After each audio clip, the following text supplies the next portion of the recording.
Hi there, gang. Dr. J, Steve Jensen from Impact Training and the National Sales Academy. So welcome to our interview today.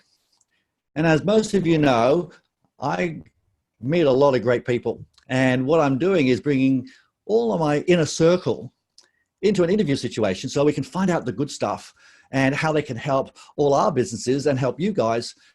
Now today, I'm going to a little bit left field. You know, we do sales and marketing and all that sort of jazz, but what is sales and marketing without people? And over the last, say, 6 months in particular, I've been having conversations with a lot of the business owners who have staff. And one of the big anomalies are, how do we employ the people? Do we have the right documentation in place? And what is the ramification if it's done wrong? Now, I've known Karen Hillen now for, I think, nearly 3 years now. Gee, doesn't time fly? And I met her at an event. And I was so impressed with how easy Karen was to talk to. And then I found out she was in HR. And now Karen actually has her own business, and it's called Hillen Staff Solutions. She's been doing it for 20 plus years, nearly 25 or more. And this lady's an expert in HR. And I thought I'd bring her on to ask her some really pointy questions so you can find out if you got everything right and avoid the pitfalls of having things done wrongly. We use Karen, and she helps us with all sorts of wonderful things and helps our clients as well. So I'm going to introduce you to Karen. So welcome, Karen. Thank you for joining us. Thank you for having me, Steve. It's lovely to be here, and that was a great introduction. Thank you very much. It's my pleasure. Look, I know how busy you are, and every time I try to get hold of you, you're busy with your clients, and fitting it into your week. I know it's been difficult, but you always go above and beyond. So I really appreciate it. No worries. One of the things I'm finding, Karen, is that a lot of the small to medium, sometimes large businesses are going through and employing more staff or replacing staff or having to move people on. And it's quite a contentious issue where if they don't have things in place, things can go very, very pear-shaped, especially with all the legislative things that are now in Australia. So I'd love you to tell us firstly a little about who are you, what your business does. I know it's HR, but HR is such a broad brush. And I'd love you to tell us in a few words or sentences, what is HR?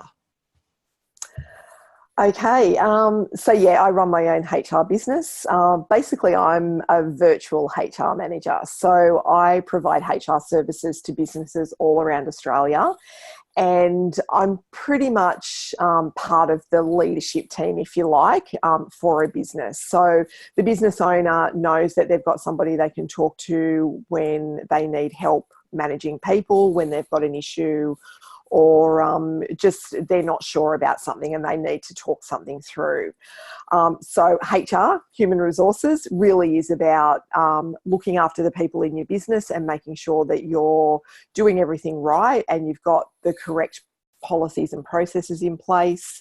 Now that could be, depending on the size of the business, you might want some sort of cloud-based HR system. I can help you with something like that. Or it might just be that you're a smaller business, you don't have anything in place and you need some employment contracts and some HR policies in place. So just putting that structure in your business, it helps you to have the peace of mind of knowing that you've got all of those things there. And then when you do put on a new person, you know that you've got that process there ready to go. You've got the employment contracts, you've got the policies that you need people to read and understand. You know the right pay rates, for instance, which I find is something that a lot of the time businesses just don't know.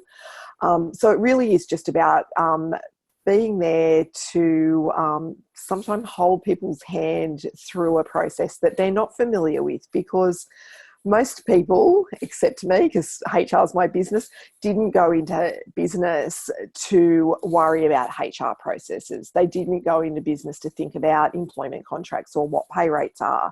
They went into business because they're good at a particular thing, and a lot of the time HR is the last thing they think about.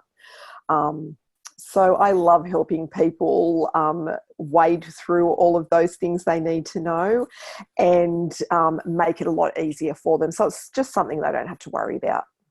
And it can be a big worry.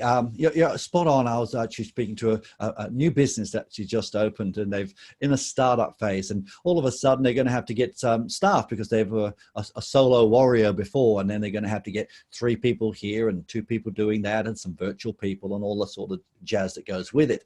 And they had nothing in place. They had not had anything written. They didn't have job descriptions, employment agreements, which we're going to come to in a moment. Now, it might sound tedious. It's like tax. It's like accounting. If we don't have that done properly by an expert, you can really, let's say, make some big mistakes. So I'd love you to tell us just in a few sentences here, why is HR, human resources, for new employees and existing employees so important for a small or medium or large business? Why is it so important these days? Yeah, so it is important, and it can be a little bit boring, and it is something that people don't want to think about. And I think sometimes business owners will think of it as an added expense that they don't want to think about or pay for. But it's like a bit of an insurance policy to make sure that you've got the correct employment contracts in place and that you have policies. So if things do go wrong, you've got some policies to refer to.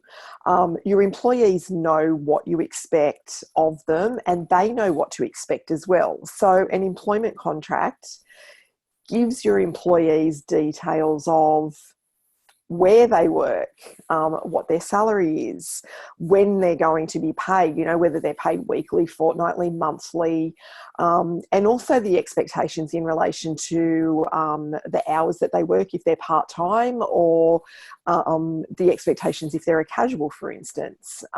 So it is important because it really clearly sets out expectations. There are lots of businesses that don't have employment contracts in place, and it just can create a bit of doubt, I suppose, for employees. If employees don't have an employee contract and they don't know even what their pay rates are, I've spoken to people in the past and they haven't even been sure whether they're a part-time employee or a casual employee because they didn't receive an employment contract. Sometimes they don't get pay slips either. So people just are unsure about what the actual employment relationship is. So having those things in place as a business just makes things really clear for the people that are working in the business. I think you said it perfectly. So then it's an insurance policy for the business owner. Whether it's a small business, and in particular, a small to medium-sized businesses, these things can be very costly, and you can't afford to have an HR manager because you're not big enough, but you need to have the forms done. So how do you get them done? Well, you go on the internet and pull them down there, and we all know what happens there. Now, in recent times, you're the expert here, but I know for a fact that some things have changed. Laws or legislation, whatever we want to call them. I'd love you to just give us a couple of ideas or a couple of things that have changed in recent times that you find a lot of people just don't know. Okay. So one of the more recent changes to most awards, or pretty much every award, is a casual conversion clause. So that's one thing I think a lot of people don't know about. And it does vary from award to award, but usually it's either 6 months or 12 months. If you've got casual employees that work on a regular basis, they have the right under their award to request to become permanent employees. And as I said, it's either 6 months or 12 months, depending on what award you employ people under. And I think there's a lot of businesses out there that just don't understand that is an entitlement now. It doesn't mean that the employee automatically has the entitlement to become permanent, but they have the right to ask. So it's important that businesses understand that and know what to do in informing their staff, because sometimes they're not really clear about that. So that's one recent legislative change that I think a lot of the business owners aren't really clear about. So if someone had the right to actually ask to be a permanent person, and then you go to the employer and say, hey, I've been here 6 months or whatever it may be, I'd love to be a permanent, and the person says, well, we don't have a position that's permanent, and they're casual, but they're doing like permanent casual times or whatever, did they have an entitlement to say, well, you have to, or does the employee have the high ground here? So the employer has to give valid reasons of why it wouldn't be possible. So some of those reasons might be that the work's seasonal. So even though a casual might be working quite regular hours over, say, the last 6 months, if that's a seasonal business, say for instance, one of my clients owns a gardening and landscaping business. So he's coming now into spring and summer where he's going to be busier. So if he's got casual staff on over the next 6 months, they might be working relatively regular hours.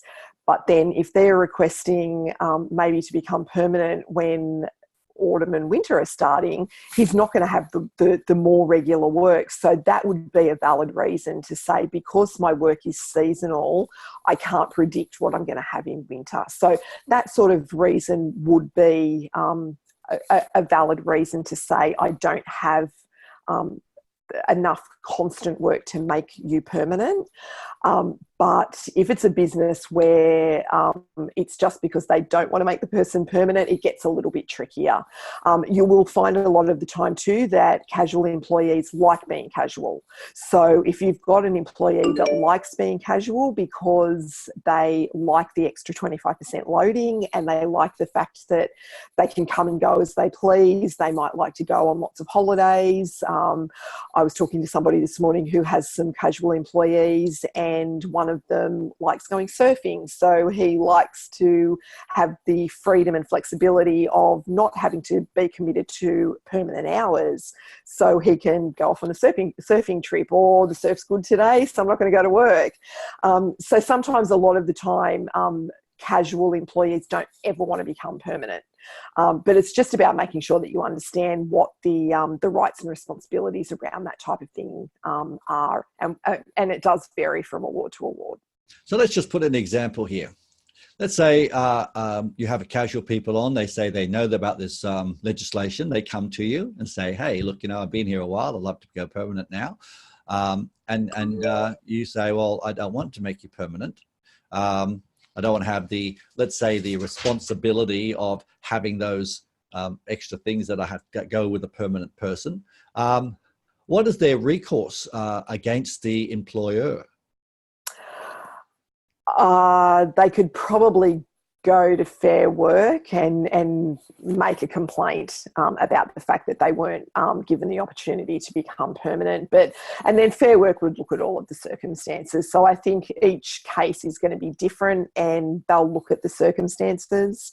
But from a business point of view too, a lot of the time, I think if you've got a role that is quite constant in relation to the hours and the work you need done, having a permanent person has its advantages, because they have security, but you have security.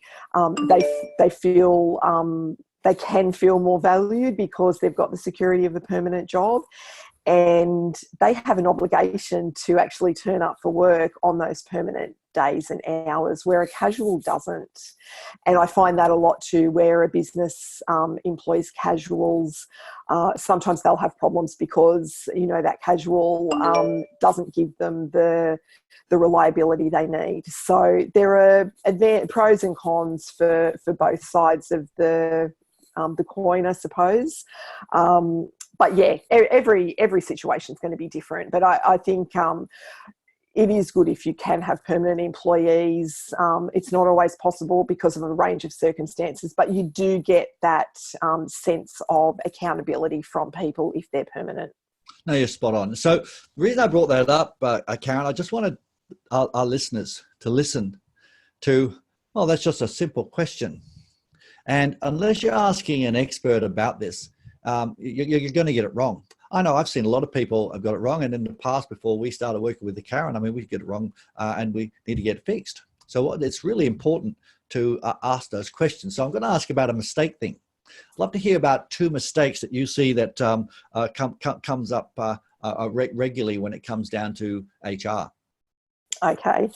One common mistake I talk to people all the time about is what to pay people. I find a lot of the time businesses aren't trying to do the wrong thing, and they're just not sure about what pay rates to pay people. And it could be that they're asking friends and colleagues about what they should pay somebody, or somebody comes to them and says, "Oh yeah, I get $20 an hour at my other job, so I'm happy to get that from you," or whatever that figure might be. So I think I find a lot of the time with businesses, they're making mistakes about pay rates. And as I said, it's not because they're trying to do the wrong thing. It's just that they're not sure. They don't know who to ask. They don't know where to get the information.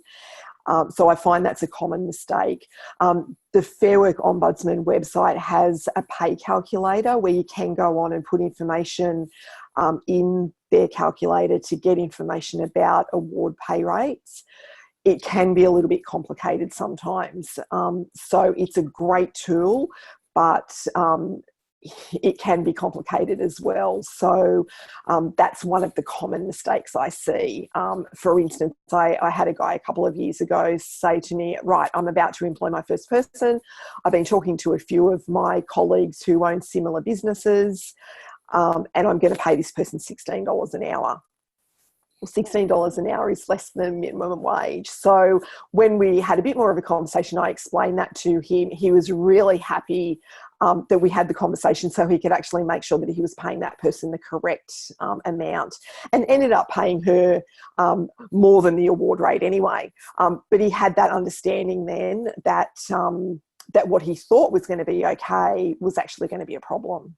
And you said it actually spot on, because people aren't going out to try to rip someone off. They just think it's that's what they get paid. So if someone does make that mistake, and inadvertently and maybe intentionally, none of our listeners do it intentionally, but what are the ramifications if that took place?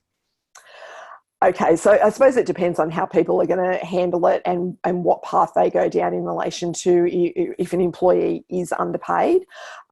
Sometimes an employee will go straight to Fair Work and make an underpayment claim.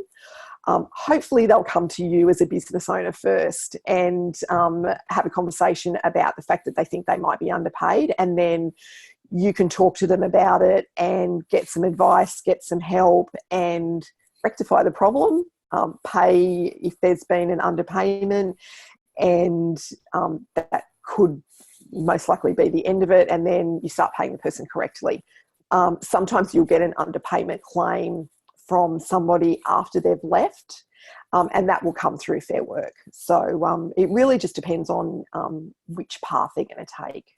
So when Fair Work get involved, you're actually out of your own destiny, really. So you're now being held accountable to Fair Work, especially if they've been notified. So a bit of a word of warning: if you are contacted by Fair Work or the Ombudsman's department, make sure you take some action on it. It is important that it's sorted out sooner than later. Now, I want to ask you a question here with regards to employing someone. If a business is actually employing someone, what must they give their employees? In other words, what documentation should they give them? Is it just a work agreement and that's it? Or is it a job description? Is there a letter of engagement? What sort of things, what are the 3 things or 4 things that they must have in place when employing somebody? Okay, so legislatively, there's really only one thing that you have to give somebody, and that's a Fair Work information statement. So you can get a copy of that from the Fair Work Ombudsman website, and you can give it to your employee by email. You can give them the link. You can give them a hard copy of it. You can email it to them. There are a number of ways you can give that Fair Work information statement to your employee. But legislatively, that is the only requirement, and there is a fine attached if you're found not to give that to your employees. So if you don't give it to them, that you can be fined. And it's about $10,000. Oh, right, just a lazy 10,000. Okay, yeah. Right. Okay. But from the point of view of what's best practice and what's good business, I think, obviously the Fair Work information statement, but also an employment contract, because it really sets out your expectations and the terms and conditions of the employment relationship. A position description is a really good idea because, again, people know what you expect. And I think even starting off before you employ people, you should have a position description for yourself. So then when you do start employing people, you can start going, okay, well, I'm going to take that part out of my position description and create a new position, and then the next one and the next one. So a position description is really good to set those expectations. And policies and procedures are good too. It really, again, just sets out your expectations. People know what you expect and they know what their rights and responsibilities are. So it can cover things like your code of conduct, which is important, how you expect people to represent your business. If you expect people to wear a uniform or a certain, way of dressing, it could be very corporate or it could be very casual, depending on the industry. You can also have things like a leave policy, so people understand the process to apply for leave and what leave entitlements they have. And also other policies in relation to things like use of motor vehicles, if you have cars in your business that your employees use.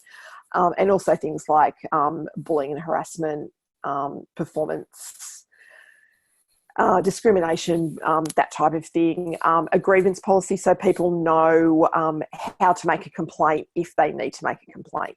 So with all these things that need to be in a document, I'm just seeing you rattling off these things that are just, that's second nature to you. But, from my experience, a lot of businesses don't have a job spec. We go in making sure that, especially for the sales or the sales leaders and managers, that's updated and blah, blah, blah.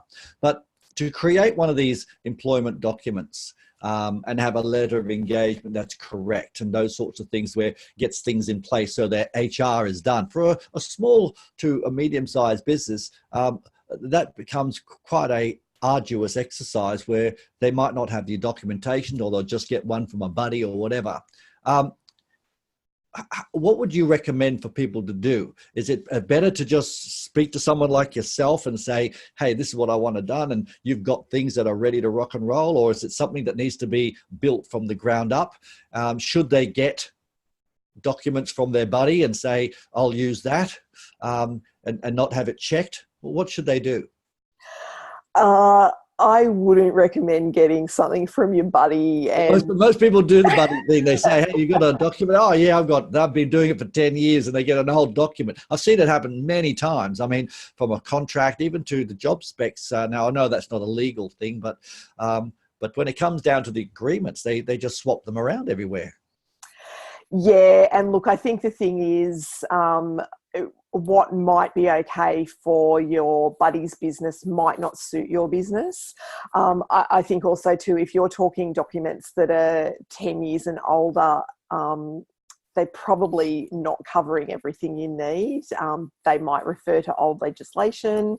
There's a whole range of things, even things like pay rates. If you get something off a buddy that might be 10 years old and they've got a pay rate in there, you might think that pay rate's okay. So my advice is to get someone who knows what they're doing. And that could be from your industry association. So if you belong to an industry association, they provide you templates for employment contracts and policies and things like that. So if you're already paying a membership for something like, maybe the MBA if you're a carpenter, or, the real estate body that deals with those sorts of things, a lot of the time they'll have those documents and they'll have experts in that association to help you. If you don't belong to an association like that, you can talk to someone like me. I have a range of different services that I tailor to businesses. So I have lots of different types of employment contracts for different circumstances. So whether that's casual or a permanent employee. If it's a really complex employment arrangement, so, you've got a director of a company or a CEO or something like that, you probably really need to speak to an employment lawyer to get something that's really going to fit the situation. And it, probably needs something that covers a lot more than what I might be able to provide. So it really is making sure that you're getting the appropriate level of what you need. Terrific. But yeah, look, and I'm certainly always happy to have a chat with people just to let them know which option they should take as well. Okay, great. Look, as I said, there's a minefield of stuff here, and I hope everyone who's listening is just taking some notes down. Now, you might have everything in place, so this could be just a quick checklist for, I've got that in place, but I've just made an analogy of 10 years, but let me rest assure you guys, let me make it really clear. In the last 12 months and in 6 months, things have changed. I'll say that again. The last 6 to 12 months, things have changed in quite a few different areas, in different businesses, in different codes of conduct and all these sorts of stuff. And the legislation on payments and so forth has changed what people are entitled to. Some of it's to the employees' benefit, some of it's to the employers. And strongly recommend that you get these things checked, because, if you don't have your insurance, as Karen said earlier, you can come unstuck. So now I'd love you to give us the difference. And this is, I think everyone will find this quite interesting. What's the difference between a casual, a permanent part-time, a part-time, it's all this. I want to be a permanent part-time. I want to be part-time. Do I want to be a casual person? I want to be, or what is it? Maybe a permanent casual. I mean, what's the difference? Because I know that everything changed recently, and people that are, and then correct me if I'm wrong, you're the expert, but if you're casual, you're entitled to a sick leave and obviously with super already, but you're entitled to all those other benefits. So a lot of people didn't know that, and everyone's going, oh my goodness, the casuals get exactly the same as the permanent. So what's the difference, Karen? Okay, so a casual employee gets a 25% loading on top of what a permanent rate would be. And the 25% loading that they get covers the fact that they don't get things like annual leave, public holidays, sick leave, and those types of things. Casuals still do get super if they earn more than $450 a month. But there have been some cases in the Fair Work Commission over the last, as you say, 6 to 12 months that are starting to come through now, where there have been some determinations made that casuals have claimed that they weren't in fact casuals, and there have been rulings in relation to those people being entitled to leave. So it does get a little bit complicated, and I think there are a few more cases like that going through the commission. So it'll be interesting to see whether any of those get overturned or whether there's appeals. But a casual usually doesn't get leave or doesn't get paid leave. And that's why they get the 25% loading. And that's why a lot of people like being casual, because they'd prefer that extra loading. So when you say loading, Karen, is that when you say 25% loading? So for the sake of the maths, yep. If I'm getting $10 an hour, that means I would get another $2.50 an hour. So if I'm earning $100 an hour, I'm getting an extra $25 an hour. Gee, that's good to know. Okay. Yes. Yes. So, and that compensates for the fact that that people aren't getting those sorts of leave, and also with a casual, this works both ways. There's no guarantee of employment for a casual, so there's less accountability. So not saying that casuals aren't reliable, because a lot of them are, but casuals can just ring you on tomorrow morning and say, I'm not coming in today. And there's not a lot you can do because they are casual and there is no real set hours that they have. So does a casual get sick leave? Because this has been a contention in some of the business we talk to, and if they're sick because they're casual, are they entitled to sick leave? Are they entitled to holiday pay? No, for a casual, that's why they get the extra 25% on top of their rate. So if a casual's sick, they would call up and say, I'm not coming in today because I'm sick, but they wouldn't get paid. So in a sort of similar way as if you had a contractor, if a contractor's sick and they can't perform work for you today, tomorrow, next week or whatever, they won't be getting paid either because they're not engaged in that way. But with a permanent employee, whether that's part-time or full-time, permanent employees are entitled to annual leave, they're entitled to sick leave or personal carers leave, and they're entitled to other paid leave like public holidays, for instance. A permanent part-time person will be entitled to a public holiday if it's a day they'd normally work, and same with full-time. So what is the difference between a part-time and a permanent part-time? It's the same. It's the same. So isn't that interesting? People think that part-time is not permanent, it's just part-time, and it's not, and they're entitled to all those things. So nice definition. So really a casual person getting the 25% loading is like a contractor that would have a specific designated protocol, but a contractor has to do different things where the casual person could have something that's the same thing done regularly, and but you have to pay them under the award of 25% loading. Yeah, and look, I think the thing where there can be a little bit of confusion around casual employees is strictly a casual should be someone that doesn't have guaranteed hours and they're brought into a business to fill a gap or to do a job that might not be ongoing, or it might just be that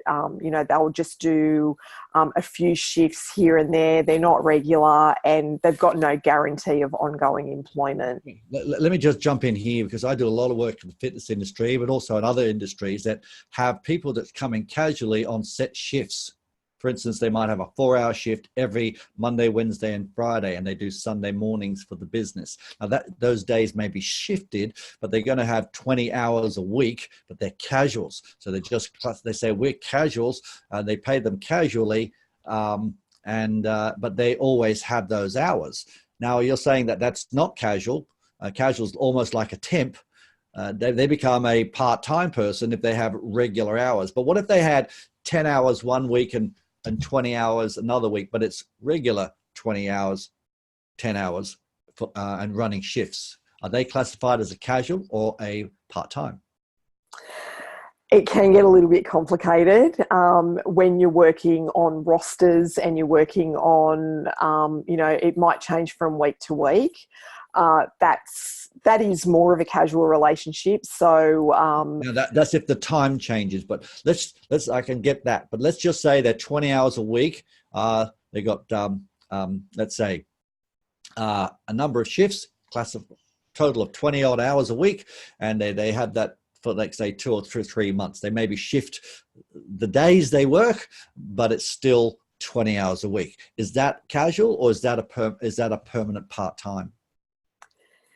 It can be either. And again, it will come back to a few things in relation to the person might want to be casual. So if the person wants to be casual and they're happy to understand that, they can refuse shifts, and they could be told at pretty short notice that they're not needed for some shifts next week or whatever. That can be a casual relationship, but I think if it's pretty regular and you know that it's going to be a job that needs to be done for 20 hours every single week, and that could be on a roster. So there might be changing days, but there's a roster being published regularly. It could be better for the business and the employee to have a part-time permanent arrangement, because you get more accountability from a permanent part-time person, because they're required to turn up for those 20 hours or whatever, and if they don't, they have to let you know why they're not coming, and they have to apply for leave or whatever. So it can get a little bit complicated, and I know there are particular industries where they do rely on people being casual, and I know fitness industry is one of them.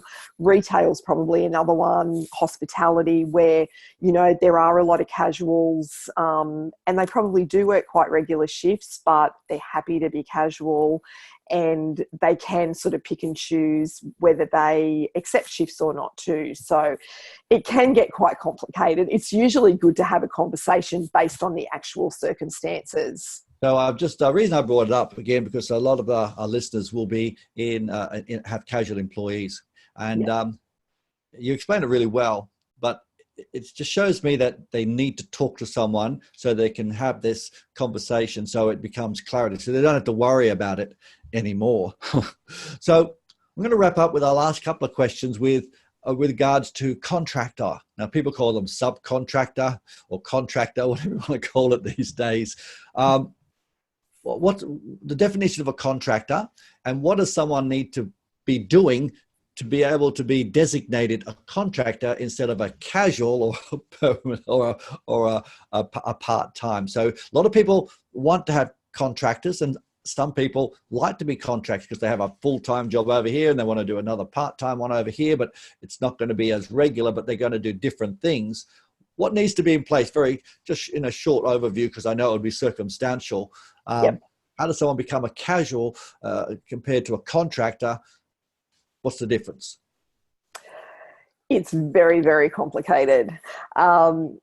There are lots of factors that come into it, and there are factors that Fair Work will look at, and there are factors that the ATO will look at. So it can get very, very complicated. There's not an easy answer. I know a lot of people talk about the whole 80-20 thing. If you're doing 80% of your work for a business, but it's a lot more complicated than that. So it's not a short answer. I could probably talk for an hour and still not give you everything you need to know. And I'd be talking more from just the Fair Work side of things, and an accountant will tell you things that the ATO will look at. So just to give you some information, it really is something that you should be talking to both an accountant and somebody who can give you some advice about HR, about your particular circumstances. But a contractor needs to have an ABN, and they look after their own tax, they look after their own super. But in some circumstances, contractors, the business that is engaging the contractor will pay their super. So it can get very, very complicated. But yeah, a contractor has to have an ABN. A casual employee needs a tax file number, and they get tax deducted from their pay, depending on how much money they earn. Whereas an ABN holder who is a contractor needs to look after all of that stuff themselves, and they would invoice a business and get their invoice paid. But yeah, it's super, super complicated, and it's not an easy thing to give general advice on. It's really something that you should talk to an advisor about on a case-by-case basis, because there are so many factors. I agree 100%. That's why I brought it up, because a lot of people want to have a contractor, or want to be a contractor or want to have someone as a contractor. But I'm just read a red flag here for everybody. Make sure that whatever the circumstances, you talk to an expert, talk to Karen or talk to someone that does what Karen does, because at the end of the day, the ramifications can be quite extreme. So you mentioned a couple of letters. I just want to finish off with a couple of these little things which are easier, not circumstantial. What is an ABN? What is an ACN? And would a contractor need either or both? Okay, so I'm not a business advisor. I'm a HR advisor. So this is from a HR point of view and my knowledge of it as a business owner myself. An ABN is an Australian business number, and you need an ABN to run a business. And you need an ABN to be able to issue invoices, that type of thing. An ACN is an Australian company number. And my understanding of that is usually it'll be like a proprietary limited company. And usually what happens if you have an ABN, you can have an ABN without having an ACN, but you can't have an ACN without having an ABN. So, a bit beyond my knowledge, except what I know from my own business. But yeah, look, sometimes what will happen too is you can have a contractor agreement with a contractor that has an ACN, and then they may have a representative that works for them doing the contracting work. So yeah, but any contractor you have must have an ABN at the very least. Okay, so if you want to be a contractor, you've got to go and get an ABN. For my advice here, and again, I'm not a lawyer or a tax agent, but an ABN, if you're going to get an ABN, you're going to have a business name. So you'll need to go and register a business name. Now, if you're going to buy a business name, make sure you go and get a domain name. Now, just listen to me here. It's just it's a little bit of a dovetail. Business name is great. You go to ASIC, you can get the business name and sort of see if it's available. But you got to have and make sure that you get the domain name. So good having a business name if you don't have your domain. And a lot of domains are taken, especially the 2-word domain names, unless there's some funny spelling. So to get an ABN number, you've got to have a business name. And if you're going to get a business name, you need to get your URLs. Go to crazydomains.com or GoDaddy. They're the ones that I would suggest. So don't buy a business name or get a business name unless you can get the URL, which is from GoDaddy. All right. Well, look, lots of wonderful stuff here, Karen. And look, there's so many documents and things that you talked about. Lots of them were circumstantial and depending on the different businesses. Now, I know we talked before we came on air about a document, a health check or whatever the case may be. And to make sure that, let's say, all of our listeners could make sure that their stuff is all correct. And I know that you do something like that. Could you just explain how people could maybe get their documents checked to make sure they've ticked all their boxes? Yes, so I do a bit of a HR health check for businesses, just so you can get an idea as a business owner of what you might have missing or what gaps there are. You might have some policies, you might have an employment contract that you're not sure about. You might have some processes, but there might be some things that are missing. So I can do a health check, a HR health check on your business, just to let you know what business documents that you might not have that are missing, just to give you a bit of an idea of what risk might be there. So for instance, if you don't have a really good code of conduct and you have an employee that you've got to speak to about the way they conduct themselves when they're representing your business, it makes it a little bit more difficult if you don't have a code of conduct to refer back to. Doesn't mean you can't speak to them, but it makes it a lot easier if you have those documents in place. So yeah, I can do a bit of an audit for you, just to give you an idea of what you might be missing. Well, you just took the last question out of my mouth. So I was going to say, what's a big error that sometimes people make and not having a code of conduct? And by doing the HR health check to make sure everything's on track, we can see if there's some holes there. And I'm sure if there are some holes there, I'm sure you'll be able to help them. Is there anything else that is in the top of your mind, which is an easy thing that's not situational, that you would recommend for a small to medium or even large business needs to be, let's say, vigilant on or be aware of? Yeah, look, I think the thing is having a good employment contract in place. It doesn't have to be really complex, but just to set the expectations. For me, the biggest thing is making your expectations clear. So if you have that, those documents in place to set your expectations, you have really good communication, they're going to be the main things that are going to keep you on track. I've got an online platform. I'd be more than happy to offer people a 30-day free trial of that so they can go in and have a look at templates and checklists and documents that I have. So you can sort of have a look and see, like I've got checklists in there in relation to what you need to know when you're inducting a new employee, for instance. So yeah, but I think the main thing is just setting expectations and being really clear about what you expect of your employees and what they can expect from you. Okay, so if the people wanted to have a look at that 30-day trial or whatever, what's the website's name? It's www.myhrpartner.com.au. Okay, just repeat it one more time, nice and slowly, because people get their trusty pens out and making sure they're writing it down. Yeah, so it's www.myhrpartner.com.au. But I do have a 30-day free trial. And if you don't mind, I don't know that free trial URL off the top of my head, but I can provide that to you if you want to put a link. Yeah. I'll just get the link from you later, guys. So what I'll do is when I post this up, I'll put the little link there to get the trial. And is there a link that you can also give us for the check of the documents? If people want to email me, I can send them the HR health check document. Lovely. Terrific. Yeah. Awesome.